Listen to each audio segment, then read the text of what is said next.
दोस्तों, प्राचीन समय की बात है। काशी नगर में एक छोटा सा मोहल्ला था। उसके बारे में मैं आपको इसलिए बता रही हूँ कि उस मोहल्ले में सुबह सुबह खुशबूदार अगरबत्तियों की जगह मांस और ताजा खून की गंध तैरती थी। उस मोहल्ले में सलीम नाम का एक कसाई रहता था। सलीम शरीर का हटा कट्टा और कठोर दिल का मालिक था। वो रोज सुबह उठकर भगवान का नाम लेने की जगह हाथ में छुरी उठा लेता और शाम तक उसकी दुकान में सैकड़ों जानवरों का कत्ल हो चुका होता। लोगों के लिए सलीम केवल एक कसाई था, लेकिन सलीम को अपने ऊपर बड़ा अभिमान था। वो आस-पास लोगों का बड़ा मजाक उड़ाता था और कहता था कि मनुष्य की सबसे बड़ी जरूरत पैसा है और पैसा कमाने के लिए कुछ भी किया जा सकता है। सलीम की दुकान पर हमेशा भीड़ लगी रहती थी। लोग रोज उसकी दुकान पर आते और अपनी जरूरत का मांस उससे ले जाते। कोई सलीम से कभी बहस नहीं करता था और न ही अपने बच्चों को उसकी दुकान के आसपास जाने देता, क्योंकि लोग जाने अनजाने सलीम से डरते भी थे और औरतें तो उसकी दुकान से आगे घूंघट डालकर ही निकलती थी। लोग आपस में बातें करते थे कि सलीम के सीने में दिल नहीं बल्कि पत्थर है। सलीम उनकी बातें सुनता था, लेकिन उसे इन लोगों की बातों का कोई फर्क नहीं पड़ता था। वो समझता था कि डर ही उसकी ताकत है और उसी डर से उसका व्यापार चलता है और उसी डर से ही लोग उसके आगे सर झुकाते हैं। सलीम का मानना था कि जिससे लोग डरते हैं वही मनुष्य इस दुनिया पे राज करता है। एक दिन काशी नगरी में एक महात्मा आया। महात्मा ने गेरुआ वस्त्र पहने हुए थे और उनका चेहरा तेज से चमक रहा था। महात्मा अपने शिष्यों के साथ वहां आए थे। महात्मा के कदम उसी तरफ मुड़ गए जिस तरफ लोग जाने से भी डरते थे। एक शिष्य ने महात्मा से कहा, गुरुजी, इस गली में काशी के लोग जाने से डरते हैं क्योंकि इस गली में एक क्रूर कसाई रहता है। महात्मा ने अपने शिष्य की बात सुनकर कहा, बेटा, जहाँ क्रूरता होती है वहीं करुणा की ज्यादा जरूरत होती है। जब महात्मा सलीम की दुकान के पास पहुँचे तो सलीम एक जीव को काट रहा था और जानवर का खून जमीन पर बह रहा था। आसपास के लोग ये दृश्य घृणा से देख रहे थे, लेकिन महात्मा की नजर में सलीम के लिए कोई नफरत नहीं थी, बस उनके चेहरे पर हल्का सा दर्द था। महात्मा वहीं पर रुक गए और उन्होंने कहा, सलीम, आज तुमने कितने जानवरों का कत्ल किया? महात्मा के मुख से ये सुनकर सलीम चौंक गया। उसने पहली बार किसी को बिना किसी डर से अपने आप को पुकारते हुए सुना था। सलीम ने छुरी को नीचे रखा और महात्मा की बात सुनकर हंस पड़ा और बोला, साधु बाबा, यहाँ पर रोज ना जाने कितने जानवर हलाल किए जाते हैं। अगर आपको ये सब देखकर डर लग रहा है तो आप यहाँ से अभी चले जाओ। महात्मा ने कहा, बेटा, मैं ये देखकर डर नहीं रहा बल्कि तुमसे सवाल पूछ रहा हूँ। महात्मा की बात सुनकर सलीम बोला, साधु बाबा, सवालों से पेट नहीं भरता। तब महात्मा ने कहा, लेकिन बेटा, जवाब आत्मा को जगा देते हैं। ये बात सुनकर आसपास खड़ी भीड़ सन्न रह गई। आसपास पूरी शांति हो गई थी। पहली बार उस मोहल्ले में छुरी की जगह शब्दों की धार तेज हो रही थी। दोस्तों, ये तो अभी शुरुआत थी। महात्मा और सलीम के बीच बातचीत अभी जारी थी। सलीम सोच भी नहीं सकता था कि आज उसकी जिंदगी में सबसे कठिन सवाल खड़ा होने वाला है। सलीम कसाई ने छुरी को एक तरफ रखा और अपने खून से सने हाथों को पोंछता हुआ महात्मा से बोला। पास खड़ी भीड़ भी ये सब कुछ बड़े ध्यान से देख रही थी। आज सलीम का घमंड और महात्मा की करुणा बिल्कुल आमने सामने खड़ी थी। सलीम हंसता हुआ महात्मा के सामने पहुंचा और बोला, साधु बाबा, आप जैसे लोग यहाँ रोज जाते हैं, मुझे कहते हैं कि इन जानवरों पर दया करो, इन्हें मत मारो। अब उन लोगों को इतनी समझ नहीं कि अगर मैं इन जानवरों को नहीं मारूंगा तो मेरा पेट कैसे भरेगा। महात्मा ने उसकी बात सुनकर कहा, सलीम, घर रोटी से चलता है, खून से नहीं।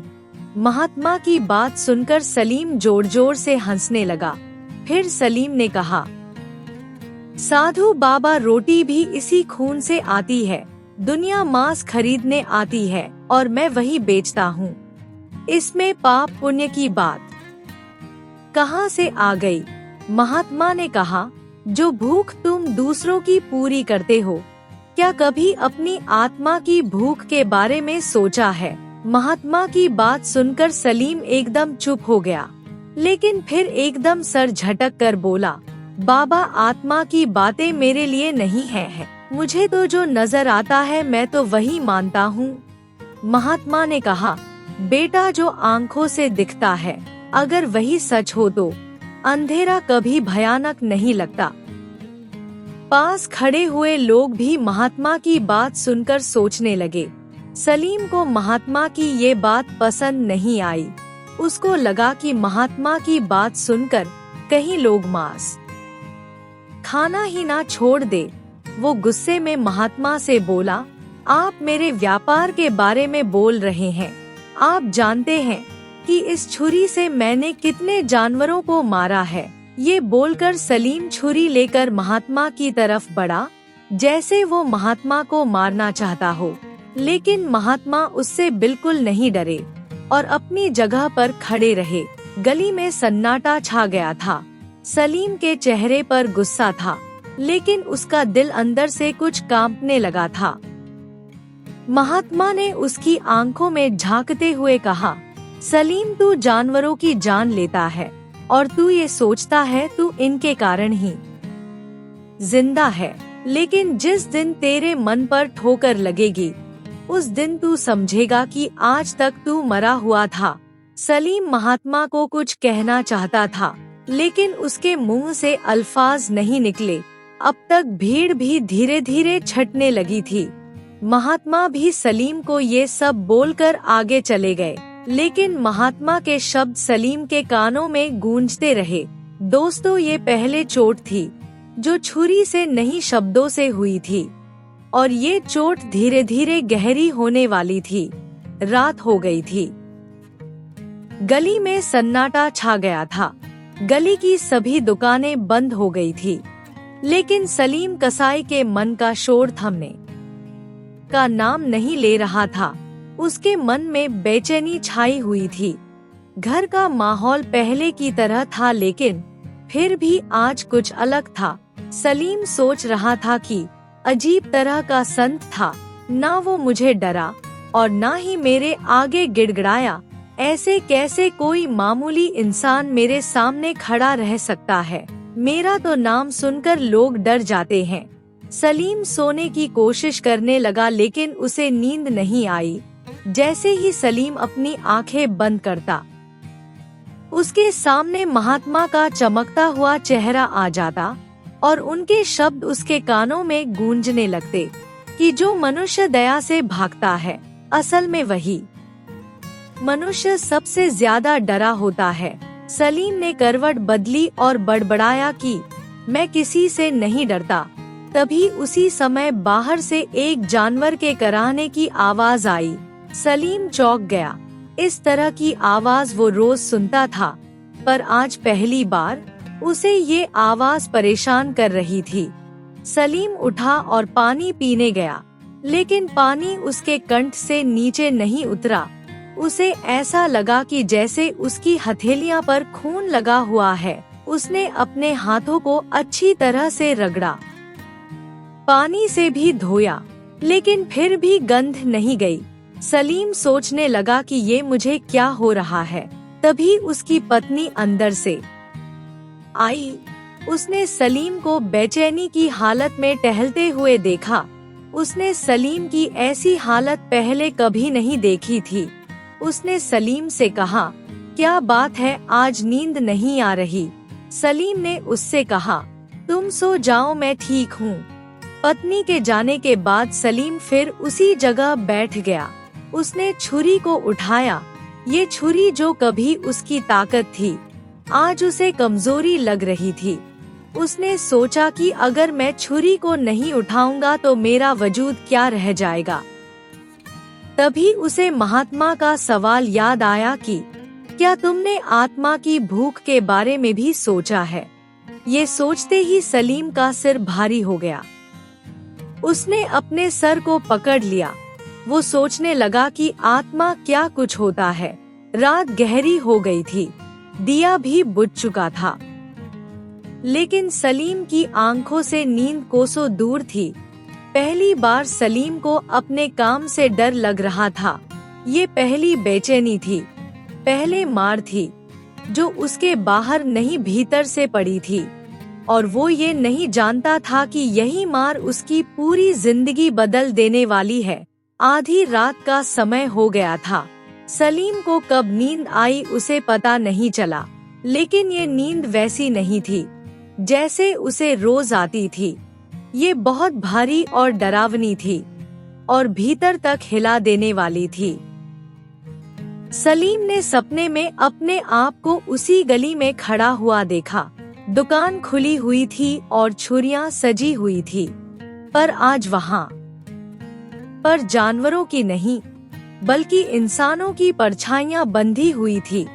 उनकी आंखों में भी वही दहशत थी जो वो रोज जानवरों की आंखों में देखता था।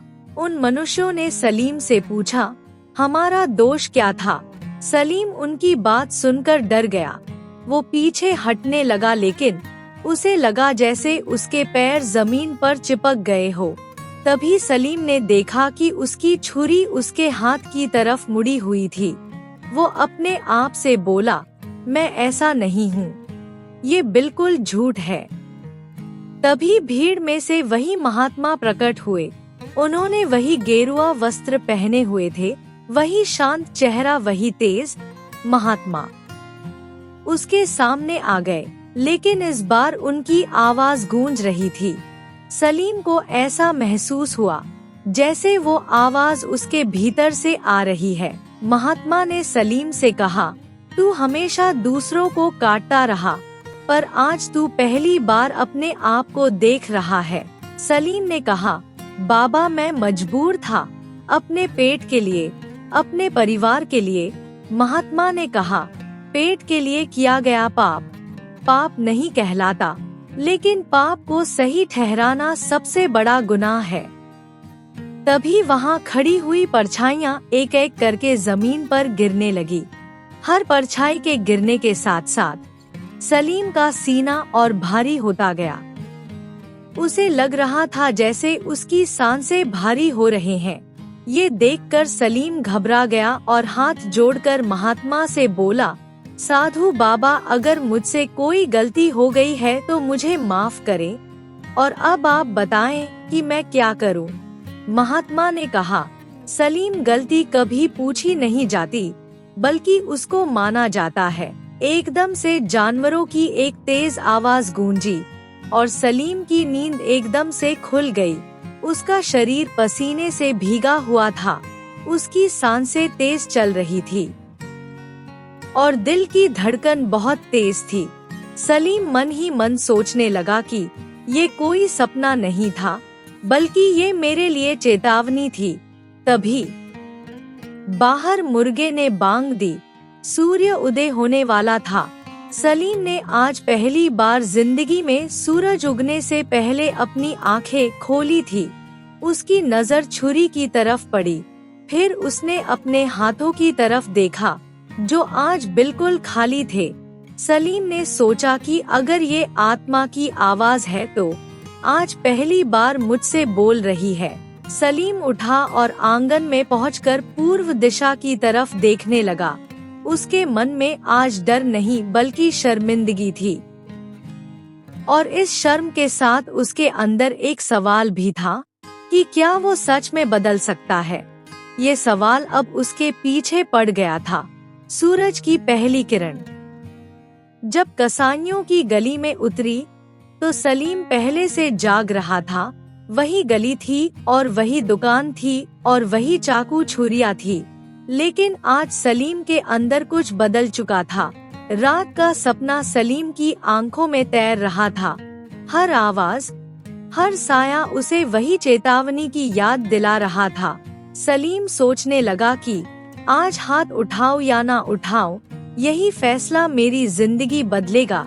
एक रास्ता तो वही है जो मुझे गुनाह की तरफ ले गया, दूसरा वो रास्ता है जो मुझे खुद से मिला सकता है। अगर मैं आज भी डर गया तो वहीं रह जाऊंगा, लेकिन अगर आज रुक गया तो शायद जिंदगी में पहली बार इंसान बन पाऊंगा।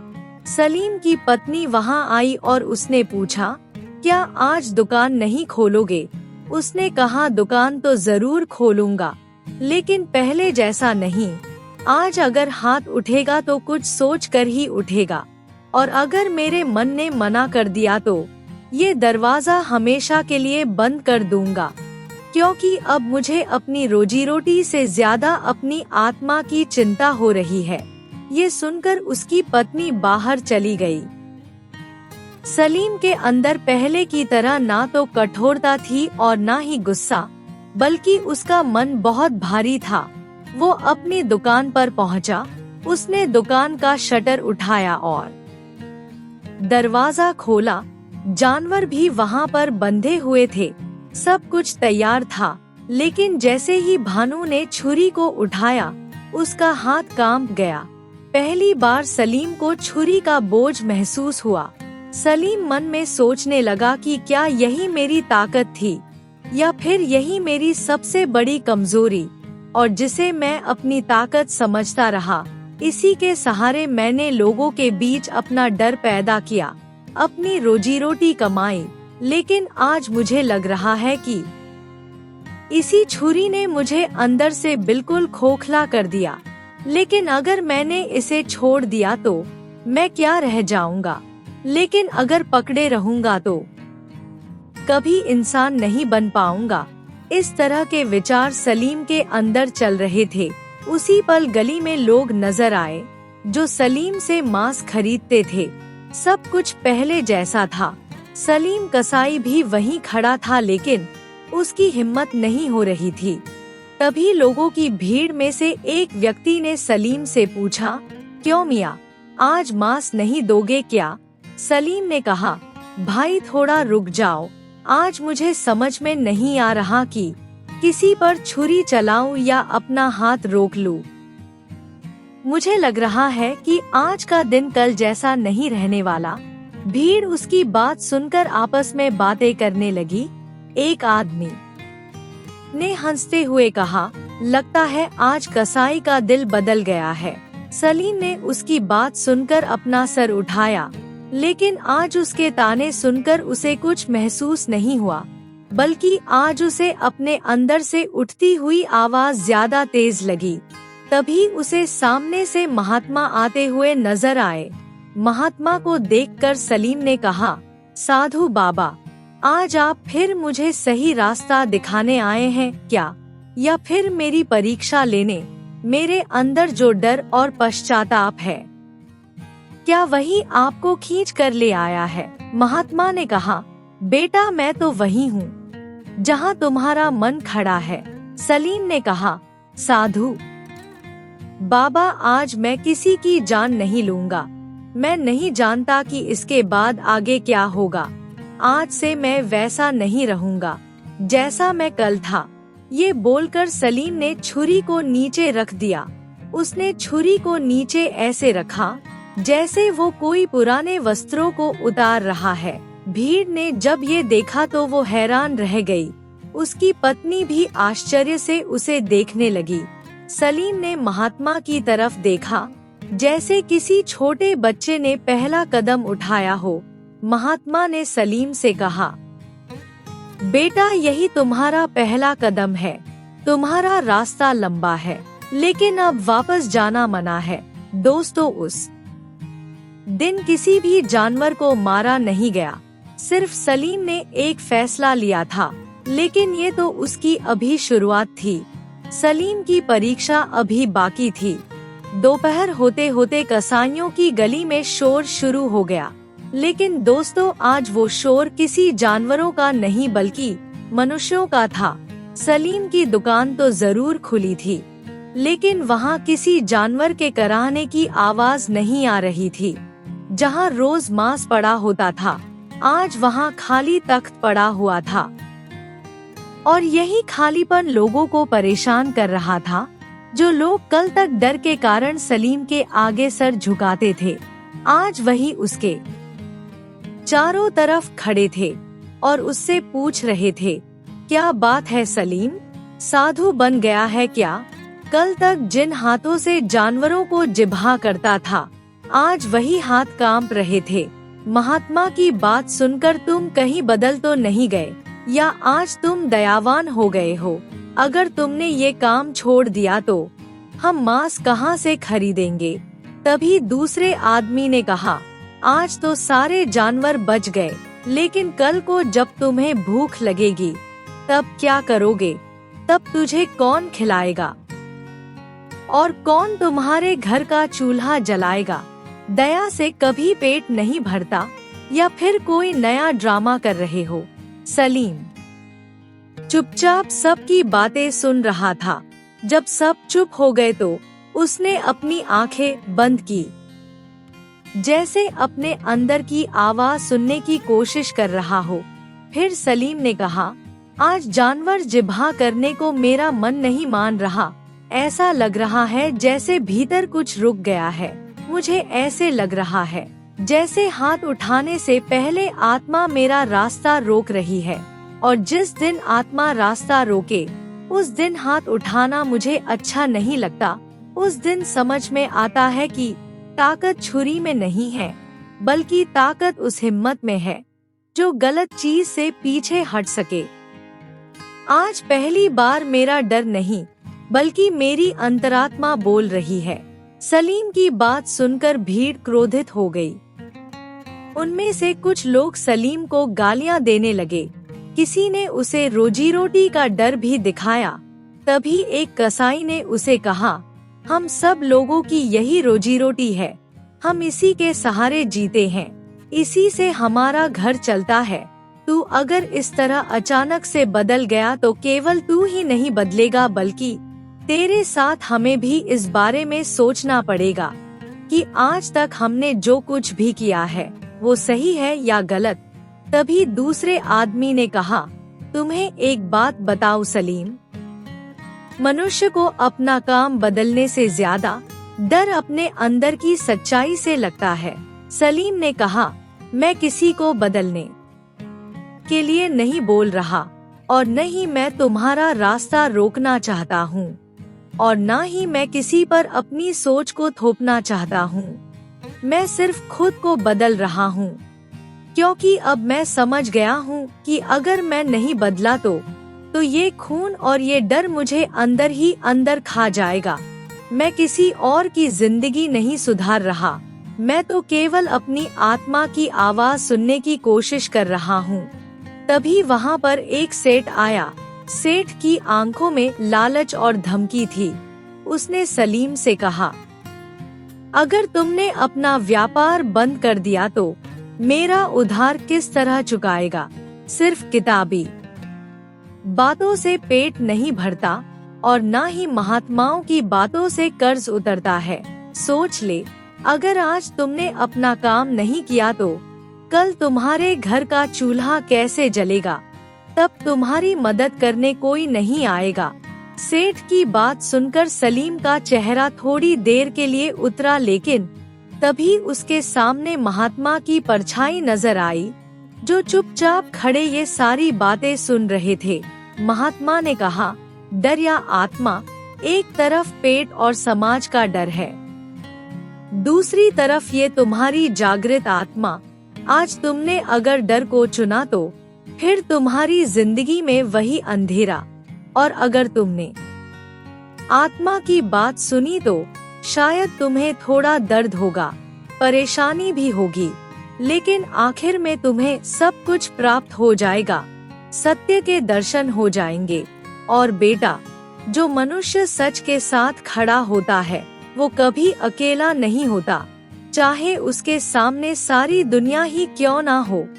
क्योंकि सच्चे इंसान के पीछे दिखाई चाहे कोई ना दे, परंतु उसकी आत्मा, उसका विवेक और ईश्वर की कृपा हमेशा उसके साथ चलती है। और जो इस बात को समझ गया, फिर उसे ना तो कोई डर सताता है और ना ही भीड़ का शोर। महात्मा के ये शब्द सुनकर सलीम की हिम्मत बढ़ गई। उसने सेठ की तरफ देखा और बोला, मैं आपका कर्ज जरूर चुकाऊंगा, चाहे थोड़ा थोड़ा करके, चाहे इसके लिए मुझे कितनी भी मेहनत करनी पड़े, चाहे मेरा रास्ता कितना भी मुश्किल क्यों ना हो, लेकिन किसी के खून से नहीं। अब किसी की जान लेकर अपनी रोटी नहीं कमाऊंगा। अगर गरीब रहना पड़े तो रह लूंगा, लेकिन अब मेरे हाथ से किसी का कत्ल नहीं होगा। भीड़ में से कुछ लोग सलीम की बात सुनकर सोच में पड़ गए। सलीम की पत्नी दूर खड़ी ये सब कुछ देख रही थी। उसकी आंखों में डर कम, उम्मीद ज्यादा थी। वो सोचने लगी, अगर आज ये टूट गया तो सिर्फ इसकी उम्मीद नहीं टूटेगी, बल्कि हमारा पूरा घर, हमारे बच्चों का भविष्य, हमारी आखिरी उम्मीद भी खत्म हो जाएगी। लेकिन अगर आज ये अपनी बात पर दृढ़ रहा और समाज और भूख के आगे ना झुका तो हमारी जिंदगी में सब कुछ बदल जाएगा। शायद ये घर फिर से घर कहलाएगा। फिर उसके बाद भीड़ छटने लगी और सभी लोग अपने अपने घर लौट गए। सलीम अपनी जगह पर खड़ा रहा। आज उसे समझ में आया कि बदलाव का रास्ता खून के रास्ते से आसान नहीं, पर आत्मा के लिए ये सब जरूरी है। सूरज अस्त हो रहा था। महात्मा ने सलीम की तरफ देखा, जैसे उसे कह रहे हो कि तुम्हारा रास्ता बिल्कुल सही है, तुम हिम्मत से आगे बढ़ना। सलीम समझ गया था कि उसे रास्ता भटकाने के लिए अभी और लोग भी आएंगे, लेकिन अब वो अकेला नहीं है। तब तक रात हो गई थी, लेकिन आज की रात पहले की तरह नहीं थी। सलीम के घर में खाने को आज कुछ नहीं बना था। पेट खाली था, लेकिन मन के अंदर बिल्कुल शांति थी। वही हाथ जो गुनाह करते हुए बिल्कुल नहीं डरते थे, आज उसने वो हाथ जोड़ दिए थे। तभी सलीम ने देखा कि उसके आंगन में महात्मा खड़े हैं, जैसे किसी का इंतजार कर रहे हैं। सलीम बाहर आया और महात्मा से बोला, साधु बाबा, आज पेट भूखा है और शायद हमारी कल भी ऐसी ही हालत रहे। घर में बनाने को कुछ नहीं है और हमारी जेब भी खाली है। पहली बार मुझे जिंदगी डराने की कोशिश कर रही है, लेकिन हैरानी वाली बात ये है कि इतने डर के बावजूद मन बिल्कुल शांत है। लग रहा है जैसे वर्षों का बोझ उतर गया हो। पहले जब मेरा पेट भरा रहता था तो तभी मेरे भीतर कुछ सड़ता रहता था। आज पेट में कुछ भी नहीं है, लेकिन फिर भी मन शांत है। बस यही समझ नहीं पा रहा कि ये शांति सही रास्ते की निशानी है या किसी नए संघर्ष की शुरुआत।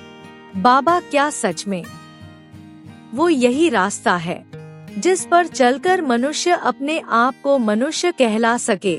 महात्मा ने कहा, सलीम, एक बात हमेशा याद रखना, जिस दिन मनुष्य भूख से ज्यादा अपने मन की शांति को समझ लेगा, जिस दिन उसे रोटी से पहले भगवान की भक्ति जरूरी लगे और जिस दिन गुनाहों से कमाए गए पैसे भारी लगने लगे, उसी दिन समझ जाना कि तुमने सही रास्ता चुन लिया है। क्योंकि पेट तो मनुष्य का हर हाल में भर जाता है, लेकिन मन केवल सच, दया और भक्ति से ही भरता है। महात्मा की बात सुनकर सलीम रोने लगा। वो जमीन पर बैठ गया। वो खतरनाक आदमी जिससे पूरी गली डरती थी, आज किसी बच्चे के समान महात्मा के चरणों में बैठा रो रहा था। सलीम ने कहा, साधु बाबा, मैंने बहुत जीवों की हत्या की है। मेरे कानों ने न जाने कितने जीवों की चीखें सुनी। मेरे पेट भरने की वजह से न जाने कितने जीवों की जान गई। उस समय मुझे लगता था कि यही मेरी रोजी रोटी है, यही मेरी मजबूरी है। लेकिन आज मैं समझ गया हूँ कि मैंने केवल जाने ही नहीं ली, बल्कि मैंने इतने वर्षों में अपने भीतर के इंसान को भी मार दिया। फिर सलीम ने हाथ जोड़कर महात्मा से पूछा, साधु बाबा, मेरे इतने गुनाहों के बावजूद क्या मुझे माफी मिलेगी?